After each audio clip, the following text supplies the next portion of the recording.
manière dont ça s'est mis en place. On en avait entendu parler, donc on est allé suivre une conférence de Monsieur MB. Oui. Le projet nous a plu à toutes les deux. Donc on a tiré nos collègues pour pouvoir expliquer souvent des concertations de temps de midi aux collègues. Et puis donc au début nos collègues étaient un petit peu réticents parce que c'est vraiment chamboulé le tout. Mais après on a eu des merci de nos collègues et des merci des enfants parce qu'ils se sentent bien dans la cour, aussi bien eux entre eux pour jouer et nous pour surveiller. Maintenant les disputes deviennent très très rares. Vous pouvez simplement l'entendre, il y en a 90 pour l'instant en train de jouer. L'avantage, ils sont occupés, donc on a besoin, les gestions de conflits sont nulles. Franchement, tant que les titulaires sont sur la cour, c'est nul.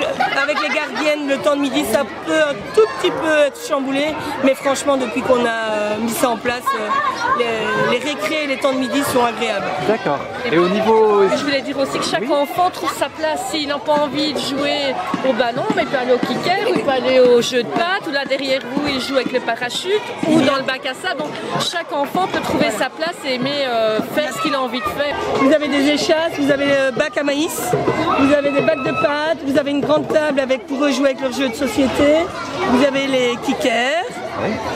Ils sont sur leur zone là-bas à jouer au foot, au volley. Et alors ils ont aussi un parachute ici depuis une semaine pour psychomotricité. Voilà, regardez une démonstration des chaises qui vous tournent autour. Oui, j'ai vu. Donc le professeur de gymnastique en est aussi content. Est-ce que vous voyez des inconvénients à la mise en place de cette inconvénients. À cette mise en place voilà. Au départ, quand même, la mise en place était surtout aussi parce qu'il y a le projet de la cour, mais les cercles de parole en classe. Voilà. Oui. Donc ça, il fallait que toutes les qui participent. Et pouvoir le mettre en place. Donc on a fait une petite réunion entre enseignants pour expliquer et essayer de mettre ça en place. C'est pas évident de gérer un groupe de classe et savoir mettre les règles. On ne peut pas nommer quelqu'un et que tout le monde puisse s'exprimer, ne pas obliger et trouver la solution du conflit ensemble. D'accord. Donc là, les enfants, je pense qu'ils sont contents. Les enseignants, ils sont contents parce qu'il y a des choses des fois qu'on ne voit pas. Et c'est les enfants qui nous disent, ben oui, tiens, on pourrait faire ceci parce qu'au billard, il y a les billards qui sont là parce qu'ils ne peuvent pas jouer au billard. Mais c'était toujours les mêmes. Donc là, on a fait des petits des grilles horaires. Et ils ont le droit d'y aller une fois sur la semaine, comme ça tout le monde peut... Donc il y a des choses que nous on ne voyait pas et grâce au cercle de parole, ça nous ouvre les yeux. Quand les collègues ont eu l'idée de faire le projet, on sait que ça va demander du travail, on sait que ça va demander de l'énergie, etc.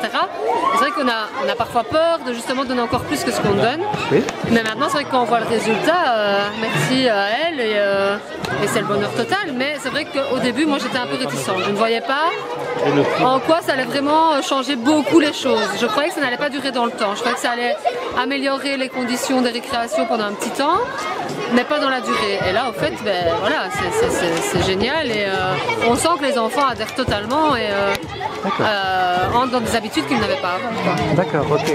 Clément, allez, dis ce qui est par rapport à l'année passée, ce qui s'est passé, le changement, est-ce que tu aimes? Je préfère maintenant, vu qu'il y a moins de conflits, il y a moins de disputes. Et comment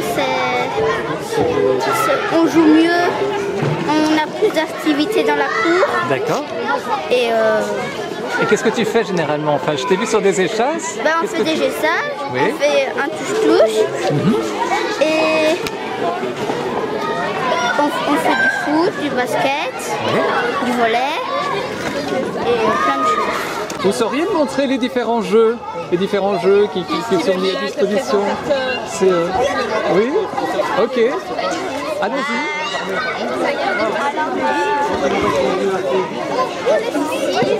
Oui. Nous avons les cerceaux pour... les cerceaux. Vas-y, va près des cerceaux et tu me les montres à chaque fois. Oui. Les cerceaux pour les maternelles. D'accord. Ici, c'est le coin où on peut danser, comme les filles. Waouh. Ensuite, ici, c'est l'armoire à chiens. Oui. Il y a encore des petits échasses. Ça, c'est le casque pour ramasser les boules. Oui. Et attends, explique-moi un peu plus ce qu'il y a. Ici, c'est... Pas trop vite. En fait, on doit mettre ses pieds à sa cheville. En fait, on doit le faire tourner. D'accord. Ok. Ici, c'est le bain de la sauter. Oui. Alors ici, c'est les rubans où on peut faire tourner. Super. Super.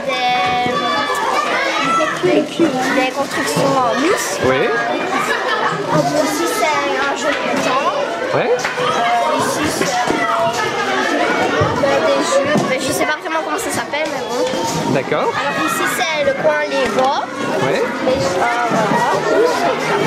Le coin Lego. Ici, c'est Vous avez des kickers? Wow. Ici, il y a des kickers, c'est 9 à 5. Vous avez combien de tables? 4? 4. Et c'est 3, 4, ouais. Et même des petits parachutes quand il fait trop chaud. Oui, quand il fait trop chaud, on peut se mettre à l'ombre et c'est bien. Oui. Donc des petits parasols comme ça. D'accord. Quand il fait trop chaud. On peut lire des livres et tout ça. Et Oui, venez des voir. livres. Venez voir. Oui. Oui, il y a plein de jeux et tout ça. Il y a même des billard. Alors là-bas, on a le banc d'amitié. En fait, ça c'est pour les disputes. Oui. Quand on dispute, les deux personnes ou plusieurs personnes peuvent aller dessus. Ici, là-bas. Le banc de l'amitié, attends, explique-moi un peu plus. Quand vous disputez. Ici, quand on est en dispute avec quelqu'un, on s'assied et on parle. Quand on dispute, on doit se parler ainsi. Ils doivent se parler, on doit trouver une solution. Le coin, donc on a des zones, et donc ici c'est la zone je marche, obligé. Ici c'est l'échec. Oui, aux échecs. Et là c'est la zone je peux courir sans le ballon. Et ensuite là-bas on a construit des goals. En fait là c'est le terrain de foot et on a des horaires pour le terrain de foot. Vous avez des horaires, d'accord? Oui, les horaires sont affichés là-bas. Il y a aussi des billards. Et là-bas c'est pour le basket. Il y a des horaires. Mais donc en fait, les avantages et les objectifs principaux, c'était diminuer la violence due à de la non-gestion de cours de récréation dans les moments de pause, le matin, mais surtout le temps de midi, parfois l'après 4 heures. Donc c'est un avantage de pouvoir se dire qu'il y a 3 zones et de les faire respecter, que les enfants sachent qu'ils ont des lieux dévolus à certaines activités. Quand les enseignantes utilisent les espaces, elles me remontent que tout se passe bien, qu'elles arrivent à faire respecter les zones sans devoir réprimander. Donc on rappelle, on fait arrêter l'enfant qui réfléchit, qui reconnaît la zone et qui peut y retourner par la suite. L'inconvénient, c'est de porter une dynamique avec les dames qui gèrent, elles, l'accueil extrascolaire et donc les temps de midi et les temps où les enseignantes ne sont pas là. Parce qu'elles n'ont pas le même niveau d'information ou de formation et que parfois la communication avec les dames de garderie et les enseignantes est plus compliquée à mettre en place. D'accord. Voilà. Ok. Ça vous simplifie grandement la vie. Oui, parce qu'avant, il fallait gérer des conflits, il fallait gérer des bagarres et tout, et que maintenant, ici, c'est bien. On n'a plus tout ça, en fait. D'accord. Ils sont beaucoup plus gérables. Et je dis pas, il y en a encore de temps en temps, hein. Oui, mais j'imagine. c'est plus rien comparé au début. D'accord.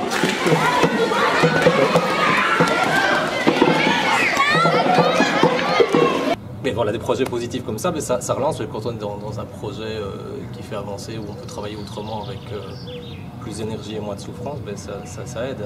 Si on se sent bien dans son boulot, les enfants ils se Les enfants aussi à le l'école. ressentent aussi, oui, c'est sûr. Et qu'est-ce que vous vouliez, vous, personnellement, comme jeu? Qu'est-ce que vous vouliez retrouver dans la cour?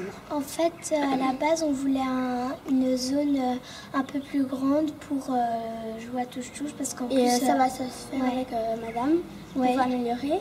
Et il y a un nouveau jeu qui est sorti, alors on va reculer la barrière et comme ça on va couper en deux pour que ça soit plus grand. Ouais.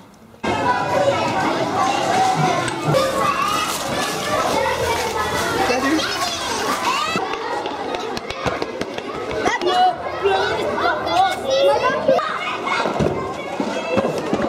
C'est une grosse école où effectivement 120 enfants dans un espace clos comme celui-ci amenaient des problématiques de conflits, de violence parfois, qui pour la plupart ont été résolues grâce à l'aménagement des cours de récréation et ça n'a pas vraiment coûté en termes d'énergie, en termes de financement, ça a coûté en termes d'énergie et la ville a apporté son soutien pour les aménagements qui étaient utiles à créer parce que il y a différentes étapes, il y a l'argent et puis il y a la concrétisation et la réalisation du projet.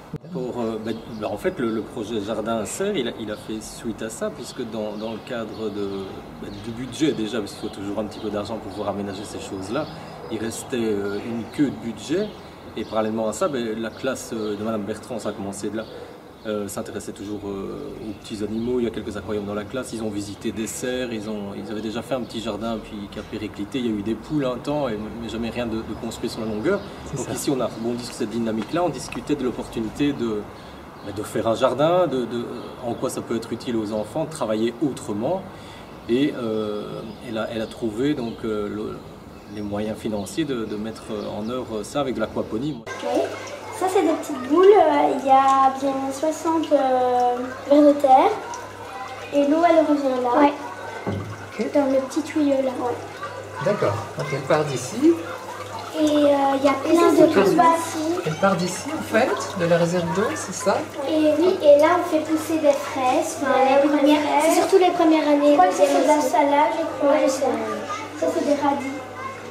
Ici, c'était la culture aquaponique. Et là, c'est la culture traditionnelle. Oui. Donc là, il y a des haricots, des carottes, tout ça. Il y a des carottes, de la salade.